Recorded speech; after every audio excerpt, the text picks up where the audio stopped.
আসসালামু আলাইকুম।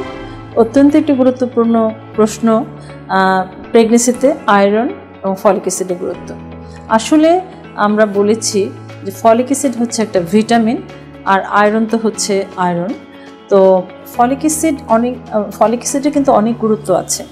Folic acid আমরা বলে থাকি যে প্রি প্রেগনেন্সি পিরিয়ড থেকে ফলিক অ্যাসিড নেওয়ার জন্য, যেমন সে হয়তো প্ল্যান করেছে প্রেগনেন্সি নেবে, তার হয়তো 3 মাস আগে থেকেই সে ফলিক অ্যাসিড এবং জিঙ্ক আমরা দিয়ে থাকি। প্রতিদিন সাধারণত আমরা দিয়ে থাকি একটা ট্যাবলেট, মানে দিনে 2 বার করে, এবং সেটা প্রেগনেন্সির প্রায় 3-4 মাস পর্যন্ত ফলিক অ্যাসিডটা কন্টিনিউ করতে হয়।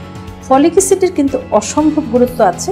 যেমন অনেক সময় দেখা যায় যে ফলিক অ্যাসিডের ডেফিসিয়েন্সির জন্য মায়েদের কিন্তু জন্মগত ত্রুটি হয়ে থাকে বাচ্চার, এবং অনেক সময় দেখা যায় যে বাচ্চার অনেক সময় মানে অনেক বড় ধরনের জন্মগত ত্রুটি, যেমন মাথার খুলি থাকে না, মাথার অ্যানেনক্যাফেলি যেটা আমরা বলে থাকি, বা ছোটোখাটো কোনো মানে কনজেনিটাল অ্যানোমেলি, জন্মগত ত্রুটি, এটার পিছনে কিন্তু দেখা যায় ফলিক অ্যাসিডের ডেফিসিয়েন্সির জন্য হয়ে থাকে।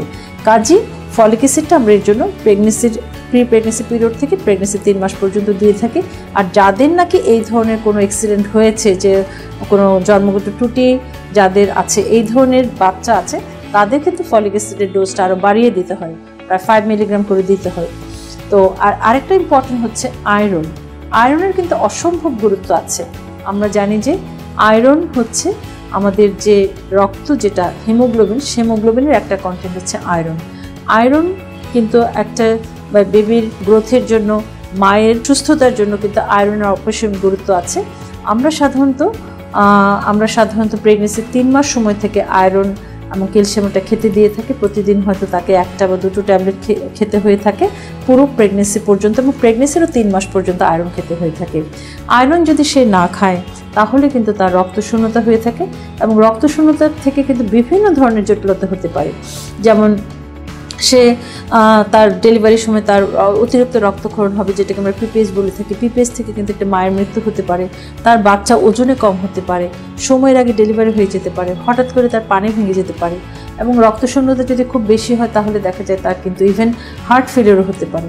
দেখা গেল মানে ডেলিভারির পরে তার ইনফেকশন হয়ে যায়। কাজে আয়রনের গুরুত্ব কিন্তু অনেকেই দেখা যায় যে আয়রন, ফলিক অ্যাসিড এগুলো খেতে চায় না।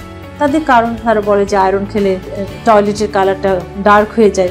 এটা কিন্তু একটা আয়রনের একটা স্বাভাবিক একটা সাইড এফেক্ট, এটাতে মানে ভয় পাওয়ার কিছু নেই, আয়রনের জন্যই সেটা হয়ে থাকে।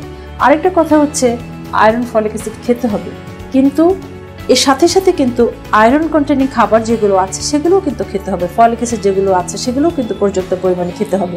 যেমন ফ্রেশ ভেজিটেবল, ফ্রুটস, সালাদ, এগুলোতে কিন্তু প্রচুর ভিটামিন এবং আয়রন রয়েছে। এবং স্পেশালি ছোট মাছ, কলিজা, শাকসবজি, কচু শাক, লাউ শাক, এগুলো কিন্তু খুব ইজিলি অ্যাভেলেবেল খাবার, এবং এখানে প্রচুর আয়রনের মানে ইসে আছে। কাজে গর্ভাবস্থায় কিন্তু একটি মাকে সুষম খাবার থেকেও যেমন আয়রন, জিঙ্ক এগুলো নিতে হবে, প্লাস আয়রন এবং জিঙ্কের সাপ্লিমেন্টেশন কিন্তু নিতে হবে। সেটা কিন্তু অনেক ধরনের সমস্যা এবং জটিলতা থেকে একটি গর্ভবতী মাকে রক্ষা করতে পারে। কাজে অবশ্যই আমরা ডক্টরের পরামর্শ অনুযায়ী, ডক্টরের নির্দেশ অনুযায়ী যেভাবে আমাদেরকে বলবে আয়রন এবং জিঙ্ক, সেভাবে আমরা নেব। ধন্যবাদ।